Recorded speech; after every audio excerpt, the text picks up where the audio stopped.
We very often picture absolute political power sitting quite comfortably on the head of a single solitary leader. But drafting the complex rules necessary to run an entire nation is impossible for one person.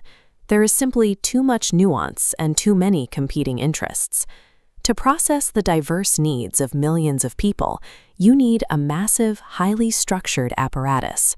Sustainable authority requires a robust institutional engine built specifically to absorb and process all those demands. Look at this building. This is the United States Capitol, the physical embodiment of the supreme lawmaking authority known as Congress. Concentrating all that power into one single institution creates a risk, the potential for unchecked decision-making. To solve this, the architects of this system took that power and sliced it straight down the middle, creating two different chambers. By forcing these bodies, operating at different speeds, to share power, the system creates intentional, constant friction to regulate itself. In this image, we see the first of those two chambers, the dense, heavily populated floor of the House of Representatives. With over 400 members, this large size is a deliberate choice. These representatives are elected to act as the direct, immediate voice of the general public. Because they are so closely tethered to public opinion, the House is wired to process legislation rapidly in response to popular demand. When a new bill gains traction here, it glides through the entire legislative chamber like a fast-moving train, with nearly zero friction whatsoever. The House operates as the system's accelerator, converting public passion into immediate legislative momentum. This photograph shows a different environment, the Senate chamber. Notice these spaced-out individual desks. With only 100 members, the Senate takes on a different tier of authority. They are designed to sit back, debate, and deliberate on every piece of legislation. This photograph of a formal committee hearing highlights one of the Senate's unique responsibilities. They hold special powers separate from basic lawmaking, like scrutinizing and confirming presidential appointments for judges and cabinet ministers.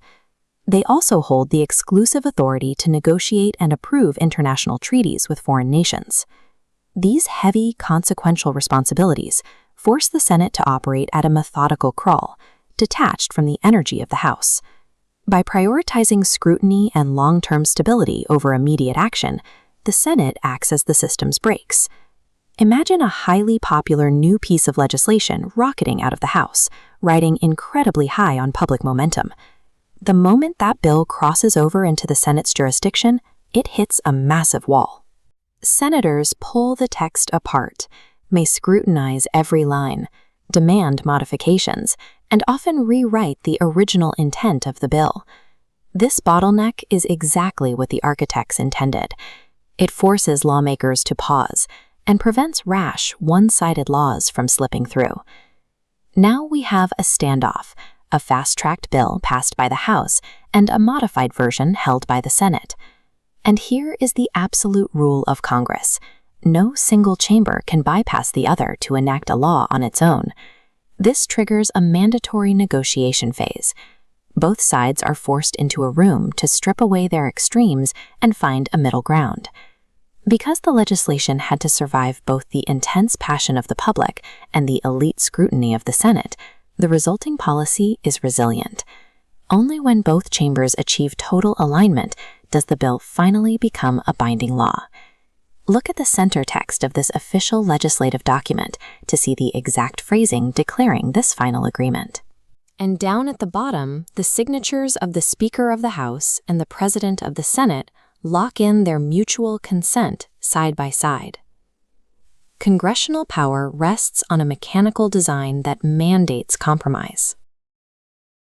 Imagine a massive country governed by a single supreme legislative system. This is Congress.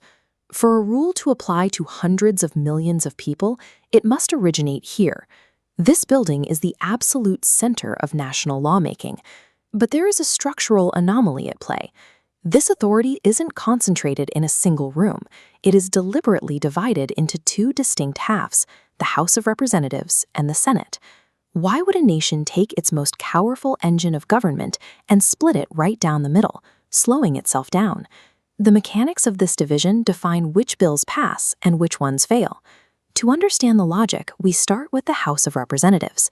The House is built on scale. It contains hundreds of members designed to directly mirror the immediate, changing voice of the public. Because of this design, the House functions as an accelerator.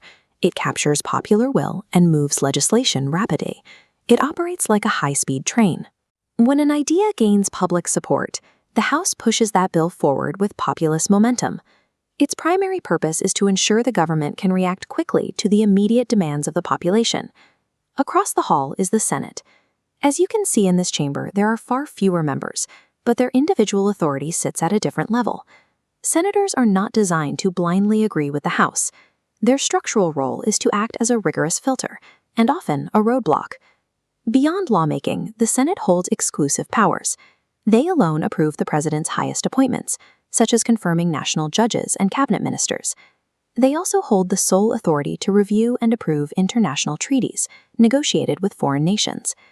The Senate exists to prevent fast, emotionally driven ideas from becoming permanent policy without going through this elite scrutiny.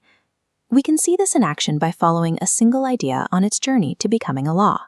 First, it enters the House of Representatives, where it moves with rapid approval. But then it hits the Senate. The momentum stops. The bill is inspected, debated, and eventually altered into something new. The reshaped bill can only become law if both of these completely different chambers formally agree on the exact same version. Only when both chambers reach that consensus does the bill reach the president's desk for its official execution into law. The system creates a deliberate collision between populist speed and elite scrutiny, forcing every proposal to survive two distinct layers of pressure. Legislative authority depends on this architectural balance, aligning the immediate voice of the many with the measured caution of the few.